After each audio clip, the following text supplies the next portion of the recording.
నమస్తే. ఈరోజు మా ఇంట్లో స్పెషల్ నాకెంతో ఇష్టమైన కర్రీ. ఇది ప్రిపేర్ చేస్తుందని నేను టిఫిన్ కూడా చేయకుండా లంచ్ దాకా వెయిట్ చేశా. మీలో ఎంతమందికి తెలిసి ఈ కర్రీ? మ్యాక్సిమం చాలామందికి తెలియకపోవచ్చు కదా. సో రెసిపీలోకి వచ్చేస్తే కడాయిలో ఆయిల్ తీసుకొని దీంట్లో ఆనియన్స్, పచ్చిమిర్చి 2 వేసి బాగా వేపుకున్నారు.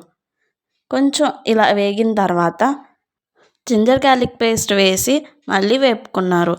ఇది కూడా వేగిపోయిన తర్వాత వెజిటేబుల్స్ని యాడ్ చేశారు. దోసకాయ అండ్ టొమాటో ఈ రెండింటిని యాడ్ చేశారు. దోసకాయ చూపిస్తుంది ఏంటి, రెగ్యులర్ అనుకుంటారేమో, కాదు, ఇక్కడే పప్పులో కాలేశారు.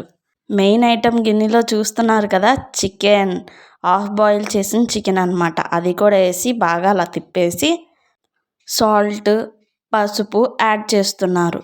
ఇక్కడ మమ్మీ గల్లుప్పు యూస్ చేశారు. సో మీ టేస్ట్కి తగ్గట్టుగా సాల్ట్ అన్నది యాడ్ చేసుకోండి.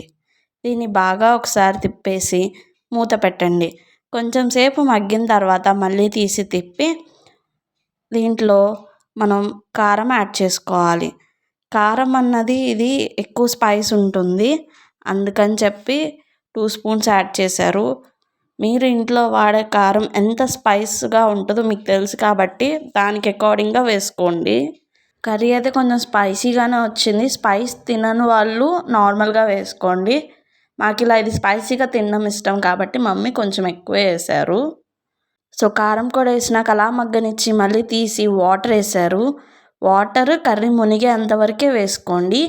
ఇంకా మళ్ళీ మధ్యలో తిప్పుకుంటూ అలా మూత పెట్టి ఇక్కడ చూశారు కదా, వాటర్ అంతా ఇంకిపోయేదాకా కుక్ చేసుకోవాలి. ఇంకంతే, ఫైనల్గా కొత్తిమీర యాడ్ చేస్తున్నాం. అంతే, సూపర్గా ఉంటుంది కర్రీ. డెఫినెట్గా ట్రై చేయండి.